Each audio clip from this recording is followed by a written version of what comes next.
Hi everybody, happy Sunday. I hope that wherever you are and whatever you are doing, you are having a truly amazing weekend. If you haven't already watched the chicken and garden video, go watch it now because I talk about Ashley, my chicken, and hope that she's feeling a little bit better. She's doing a lot better. She's outside now, and I also give you a sneak peek of my F-150 Lightning. If you haven't watched the main video on the main channel, go watch that because I've got a new truck and it's all exciting.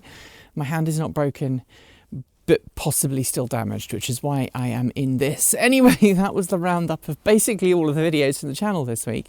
Doing myself out of views.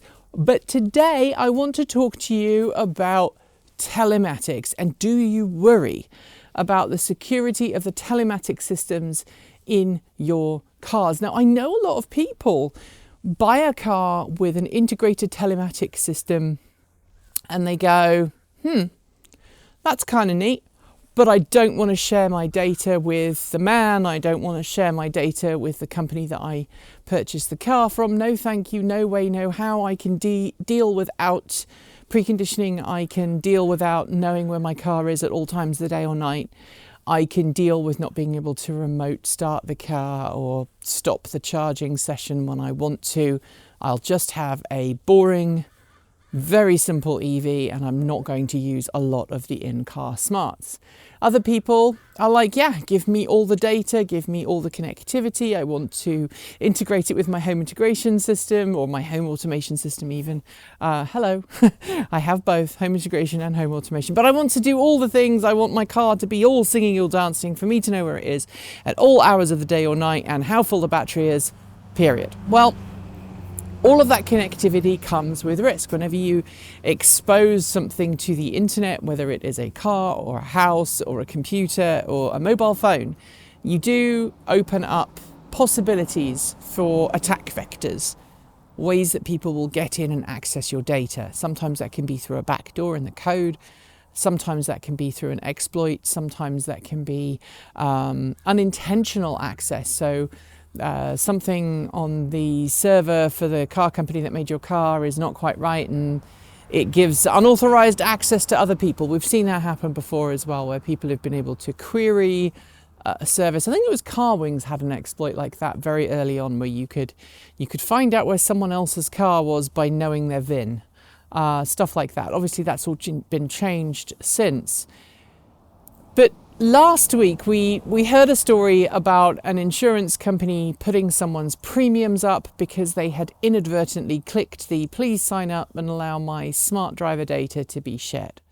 And they had effectively pushed their premiums up because the insurance company had decided that they'd been too eager with the right foot and they were accelerating a bit too fast and they were braking a little harshly, and therefore the insurance company opted to put their premium up, and all the other insurance companies they reached out to said the same thing. Yeah, your insurance is going up. And the reason was down to the fact that they had inadvertently agreed to share their driving data with other people.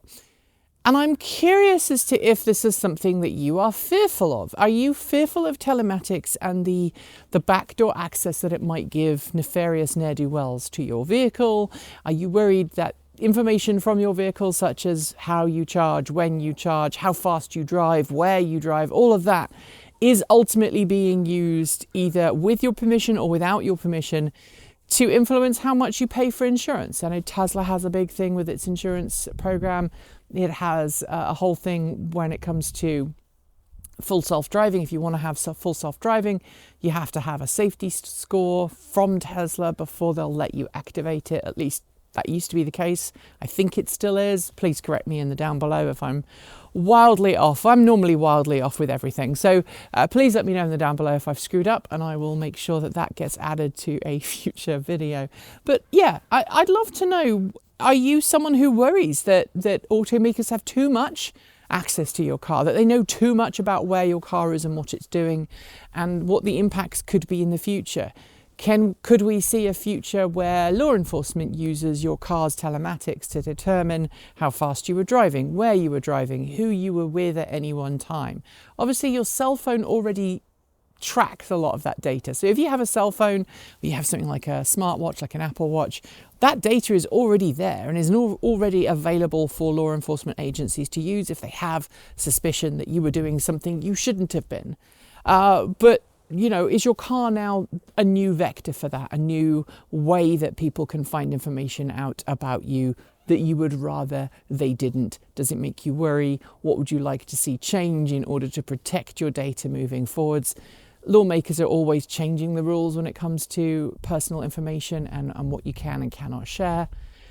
I would love to know how much you know about that, whether you are worried about it or whether you're like, hey, all of this information already exists. It's just another form of information about me that exists because we are in the modern world. And if we want to be off-grid completely, well, we're all going to have to go and live in the forest in a hut somewhere and have no bills to pay and no electricity from like a supplier. It all has to be off-grid completely to be truly off-grid. And if you want to know what off-grid looks like, go and read the Jumper series by Stephen Gould, because my wonderful wife is actually a character in one of the Jumper books. She's kind of that crossing over between a real person who becomes a fictional character in one of those books. So that was very cool. That was a couple of years ago now, well, probably a decade ago or more now, that she was immortalised in a Stephen Gould novel, which was very cool because I think that happened because of 10. Or TE and the connection there. But anyway, it was very, very cool. And one of the characters, or several of the characters in the Jumper series need to be truly off-grid. And my wife fictionally helps them achieve that. So go watch that or read that book if you haven't already. Thanks for joining me today, and if you've got thoughts, make sure you leave them below in our Discord chat room, or you can reach out to us on Mastodon. Thanks to the amazing list of people scrolling by on your screen right now. They are more than some of the 1,500 people who help fund this channel through Patreon, YouTube and Ko-fi, covering our bills, paying our team and making sure we can be 100% independent.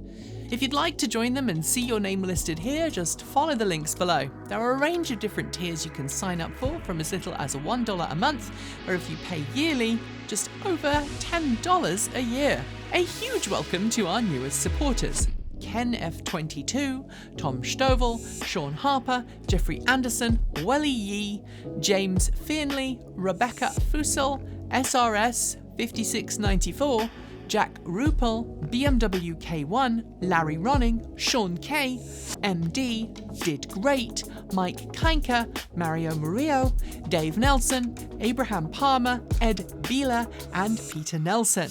To join the list and get your shout out, become a paid Patreon member for your week of fame. If you'd like to support us with a one-off donation, you'll find links below to make Ko-fi and Bitcoin donations, and we even have a good old-fashioned PO box you can reach us at. The address is linked below. Also, if you're in need of some swag, you'll find out our swag store in the down below.